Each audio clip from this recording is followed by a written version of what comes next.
The composition of lawmakers in the National Assembly may change as Election Petition Tribunal sacks about 20 lawmakers. Senators sent it. They presented it 2 billion naira. Some people are now saying it's 100 million. It's 1 billion naira. It's $10,000. I don't know where they have gotten that from. Later on the program, I will speak to the spokesman of the Senate, who just got a breather at the tribunal. Hello and welcome to the Hallowed Chambers on TVC News. I am Tijesu Adeoye. National Assembly election petition tribunals are causing upsets across states as the election victory of some members of the 10th House of Representatives have been upturned. There are some others who are smiling in the aftermath of tribunal's judgment. My colleague, Jakadisa, reports. Section 285, subsection 6 of the 1999 Constitution as amended states, an election tribunal shall deliver its judgment in writing within 180 days from the date of the filing of the petition. By this provision, election petition tribunals across the states are rounding up their verdicts on the petitions before them.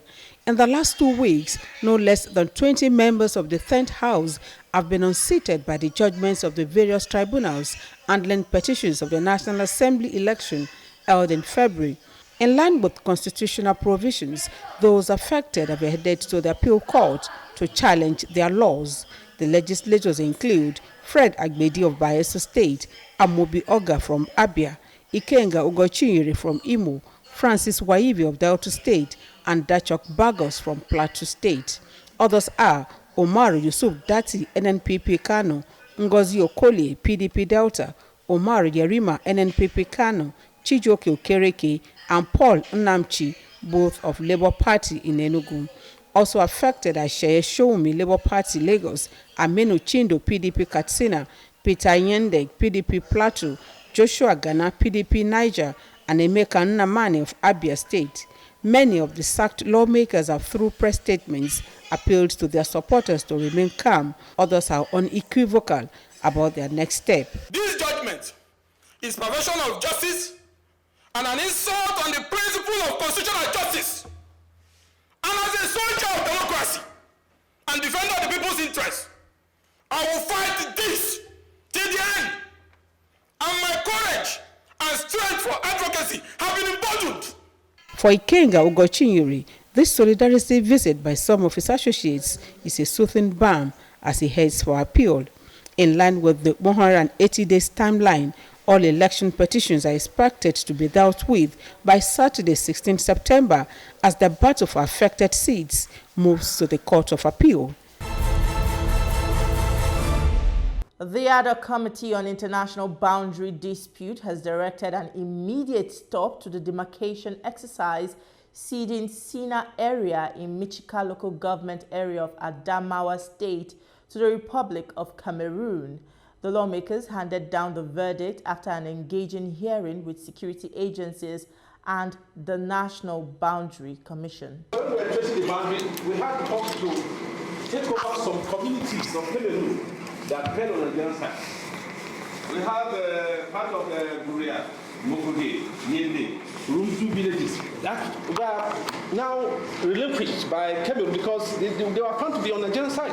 The issue is the territory that is given to Nigeria and the Mixed Commission refused to demarcate to give to Nigeria. You have not complained. Then now you jump and begin to take Sina to give to Cameroon. This is why the problem arises. Until the disputes are resolved and what is causing this dispute are resolved. So I rule that you put the demarcation exercise on hold pending the resolution of all the disputed territory. The very basic ingredient that is lacking in this country is patriotism. I have not seen it enough. Because if you are patriotic, you want to protect the people, whether they speak your language, even if they abuse you in the morning, it doesn't matter. If it is your responsibility to protect them, you should. After this short break, it will be time to speak with Senator Yemi Adaramodu, spokesman of the Senate. Let's find out how the Senate has fared in its first 100 days. Stay with us. We'll be right back. It's still the Hello Chambers, and my guest today is a lawmaker representing Ekiti South Senatorial District. He is the chairman of the Senate Committee on Media and Public Affairs. He is also the chairman of the Senate Committee on Youth and Sports Development. His name is Senator Yemi Adaramodu. It's good to have you on the program, sir. Thank you. All right, let's begin with the election petition tribunal that, upheld your victory at the senatorial elections. This should be a breather for you, considering the fact that some of your colleagues still have their fate still hanging in the balance. What does this mean for you as a representative? Well, frankly speaking, and I thank God for the victory. And then I thank my own people, my constituents from Ekiti South Senatorial District of Ekiti State. And it's just a confirmation of what they did on February 25 this year to elect me to represent them at the hallowed chambers of the Senate of the Federal Republic of Nigeria. I don't take that love and benevolence for granted. And again, I want to thank my own sister, my own auntie, whom I just come after. That is Senator Olujimi. So she did very well. She's a good sister. And the victory at the tribunal is just a victory for all of us. It's just a confirmation of me representing, me coming up after my auntie to give a very new list and good list of senatorial life to our people in the Ekiti South Senatorial District. I don't see it more than thanking God, thanking our people, appreciating everybody, and then saying that it is a call to service. It's just an addendum to what I have in mind, that I have to always ensure that wherever I find myself to serve our people, that I do well, excellently well, that I do what is necessary for them, not only do politics with them, to have a relationship, very congenial relationship with them, to ensure that I see them as my brothers, as my sisters, as my mothers, as my fathers, as my aburos, as my egbons and friends.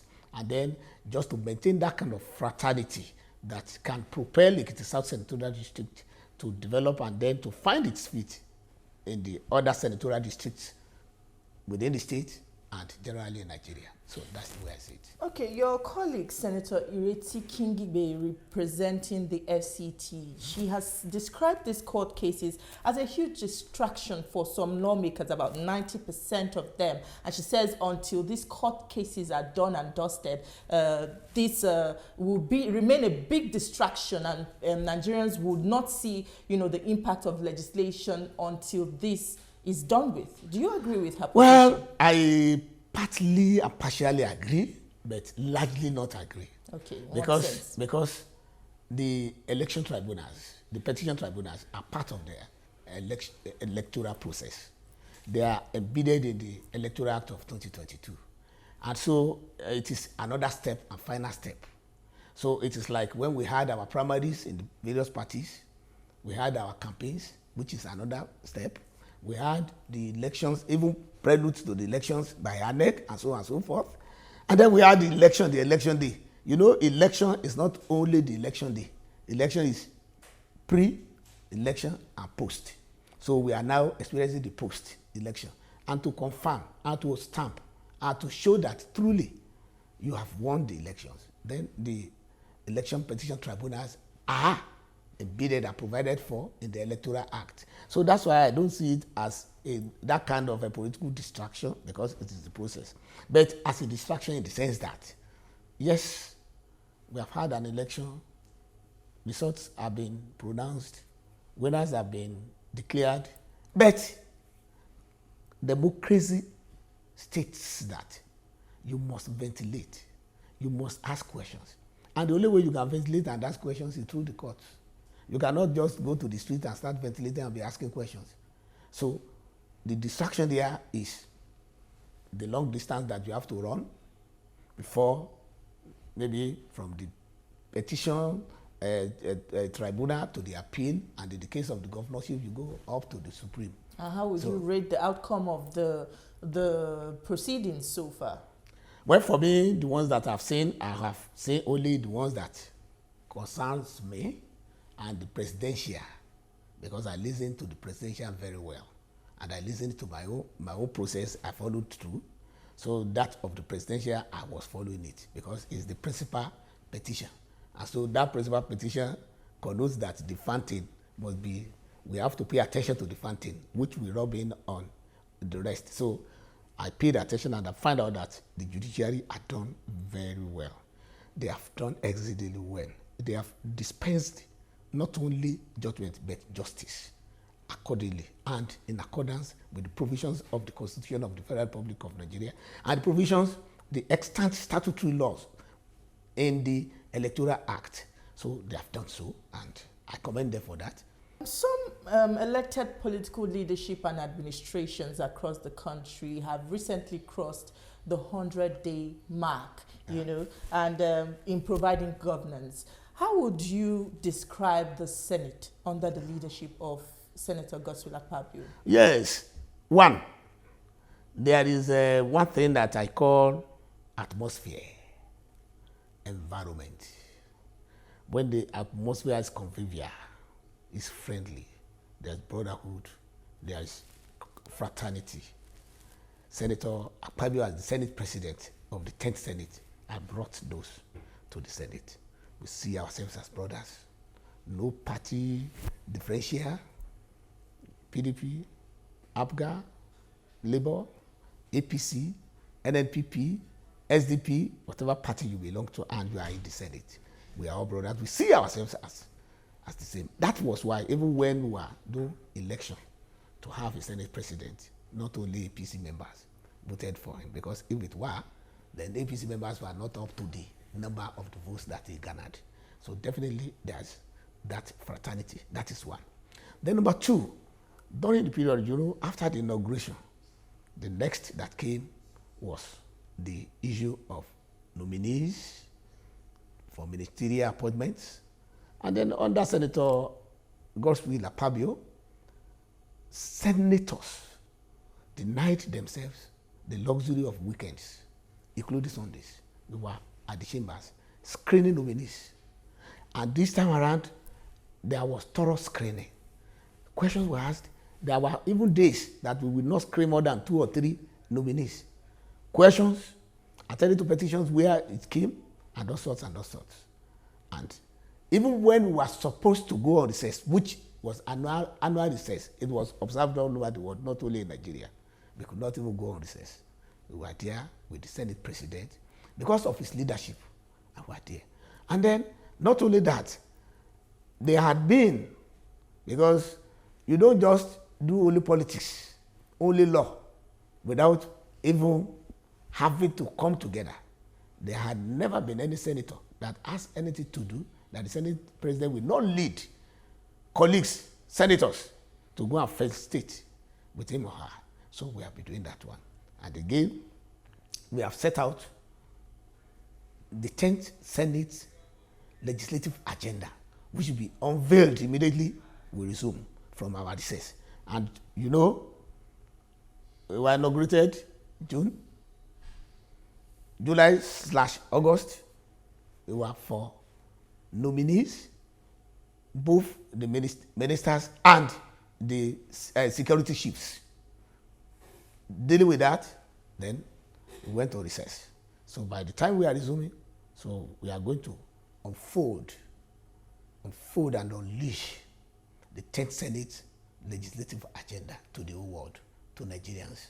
We allow Nigerians to even make input. That is why I was saying that instead of NLC to sit down and just put together what they want the National Assembly to do to enhance the welfare of Nigerian workers and make them to earn meaningful wages, to earn meaningful living, to earn meaningful conditions of service. Then we just sit down somewhere and we just hazard guesses that somebody is taking away money that is not there. But that is apart. That's a discussion for another day. All right, you are the chairman of the Senate Committee on Youth and Sports Development, and President Tinubu has decided to unbundle this ministry and make the Ministry of Youth Development stand alone. Yes. How expedient would you say this is? Yes, very expedient. You know, throughout the campaigns of Senator Tinubu to become the president of Nigeria, when he got the nomination from our party, the All Progressives Congress, he said it to everyone, that especially the youth are going to be pulled into the mainstream, not only of our politics, but of development. And in a country like Nigeria, where the youth amount to not less than 60% of the population, so definitely it's a very thick, humongous, very huge population that you can, and it's a big demography that you have to take very seriously. Apart from the mere fact that the youth of a nation is the future of the nation, is the strength of the nation. So having a ministry that is going to oversee the affairs and activities of Nigerian youth is a very, very welcome development, and it's quite expedient. There is the time it can come, and it cannot come before or after now. All right, let's take a short break now. Don't go anywhere. There's still more on the program. Stay with us. We'll be right back. The National Assembly is a busy place. As the bastion of democracy, it is a place where bills are presented, motions debated, laws made, and the yearnings of the people are laid bare. Come with us as we take you through the workings of the National Assembly. We take you through plenary, committee meetings, and probes, all to ensure smooth working of the democratic process.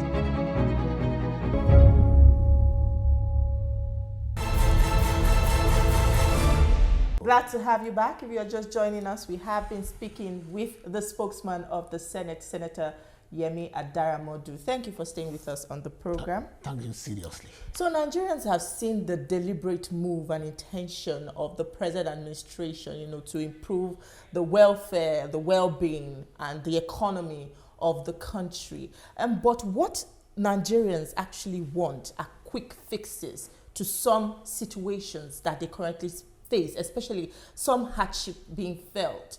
Why is why does it seem so difficult to get some of these quick fixes? Well, I don't want to answer the question by asking the question, because when somebody was told that we were told that somebody was coming from outside the country, he got to the airport, said, I learned that Nigerians answer questions by asking questions. He said, who told you? That's another asking question to answer that question. But for me, I want to say this government of President Tinubu is just 3 months old. Can we get everything done within 3 months? Now, when there is a sick person, I want to attend to that sick person. It depends on the sickness. This is not ordinary malaria. It is not ordinary headache. That we just go and take Fensic, go and have a snap and get well. But when you have a big sickness that though has treatment, you have to take that person to a comfortable environment. Maybe put the person on bed, set drips, set this, set that. Call the pharmacist, call the dietitian, call the surgeon, call the whatever they call in the parlance of the medics.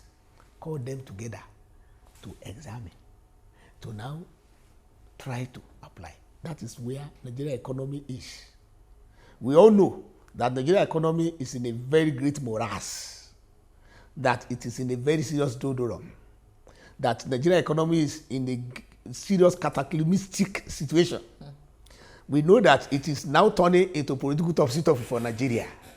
And now, in order to arrest this, it is not something that you just snap your finger like this. Oh, like God said, let there be light, and there is light. Even before God said there be light and there is light, God has already done his own work. So that is where we are. And so when people talk about the palliative, hey, palliative, palliative, I said, look, palliative. It is the palliative. Great thanks to the president for saying, let us do this. Let me give this one as just putting oxygen so that this patient, that is our economy. And how far-reaching would you say this yes, has been? It is far-reaching. Like in my state, in Ekiti State, the governor even has a whole outfit that takes care of palliatives, even SSA for. And they have been distributed across the sectors. Workers, peasants, the locals. All the governors know those people that are the indigents that need the palliatives. So many states have been doing so too. Because we are the ones who are complaining that, look, there are some lists that have been generated from Abuja in the states that did not represent those people that are supposed to be targeted for palliatives in previous governments, and they need a shift. And then Mr. President called the governors together. I said, look, you have your states. You know them. You know the local governments. You know you know every nook and cranny of your state. So go and do this, and then we are giving you this. And the president, the federal government has done that for the states. And then the states have started doing that. Like I gave an example of my own state, Ekiti, that they have. So that is in case of palliatives. Even the majority of the governors have gone above that. They have gone above that. In my state, even bus transit, they have gone to that level, subsidized. So they have gone above that. So I think that one will dovetail into the big picture of rejuvenating Nigeria economy, which will now tell on the lives of the citizens. And again, like I want Nigerians to know that removing subsidy is already a fait accompli. 2023 budget has no space for it outside June. Whoever is the president, we would have exited it because it was not appropriated for. I was in the Ninth Assembly. We did the budget. So it was not there. So for President Tinubu to now expressly followed it, like other, even those who that were campaigning then, were saying him, mouthing it, even though now they were now criticized because in Yoruba parlance, they will say,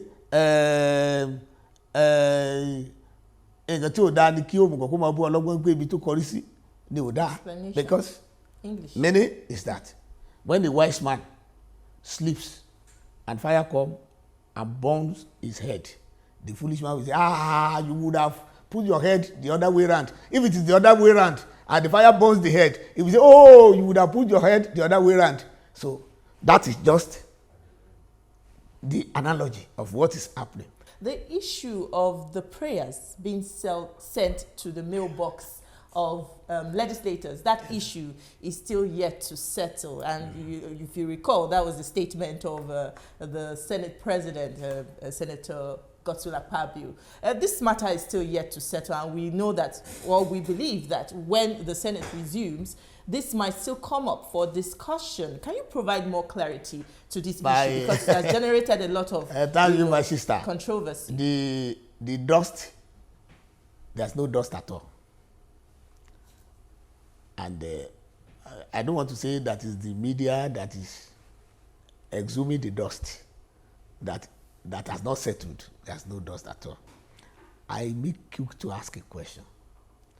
I said every year, either in the ministries, departments, or agencies, in the local governments or private sector, there's always an annual leave for every worker. In fact, it is even expressly stated in their letter of employment and even appointment, as the case may be. And the percentage of their annual salary, in some cases, 150% of basic salary, in some cases, 50% of gross salary, they will give it to them only once, including teachers, only once in a year that you go on leave. In some cases, 1 month. Some cases you can break it. I've worked in corporate and public sector before I came to the National Assembly. So I know underhand. So why is it difficult? Why has it become an anathema? Why has it become opprobrious? I think the real bone of contention is the figure. I'm going there. I'm going there. I'm going to the figure. I'm going to the figure. I'm going to the figure. Okay. Because why the dust have not settled is because you have not seen all those preambles and the abstract to the figure. That's why the dust have not settled. First of all, you know that every worker, whoever, either political or none, is entitled to an annual leave. And when you go on annual leave, you are entitled to an annual leave bonus. And this annual leave, the money that was sent, so many legislators and senators sent it. They presented it 2 million naira. But some people are now saying it's 100 million. It's 1 billion naira. It's $10,000. I don't know where they have gotten that one. And now me, even a whole year, in a whole year of 12 months, I'm entitled to that one. Because the Senate President said it openly. We are the ones who are saying we should not put things under the table anymore. We should place everything, all our cards face off on the table that people should see. The Senate President said it openly. So this allowance is awarded at every break you go on. Like, no, it's not every break. No, it's only once in a year. Only once in a year. Only once in a year. And then somebody who has been an ex-governor who is now a senator, do you say if you give me 1 million naira or 2 million naira as leave bonus, that he has taken the whole covers of federal government, of the government? But people were expecting that on normal basis, considering the economy that Nigerians find themselves, that's something like 1 million naira. They should waive this money. Okay, how many workers are waiving their own leave bonuses in Nigeria? How many commissioners are waiving their own in Nigeria? How many ministers are waiving their own in Nigeria? How many DGs or parastatals are waiving their own in Nigeria? Why should it be only legislators that should be waiving? Very soon, some people will be saying they should waive their own lives. We waive furniture in our offices. We buy furniture. We waive having official drivers. We take drivers for ourselves. We waive official residence. We rent houses by ourselves. Then what else do we have to waive? That is our program this week. Do remember that you can see this episode again on TVC News YouTube channel. Also, watch a repeat broadcast at 7 a.m. on Sunday. Thank you for watching. I am Tijesu Adeoye. See you next time.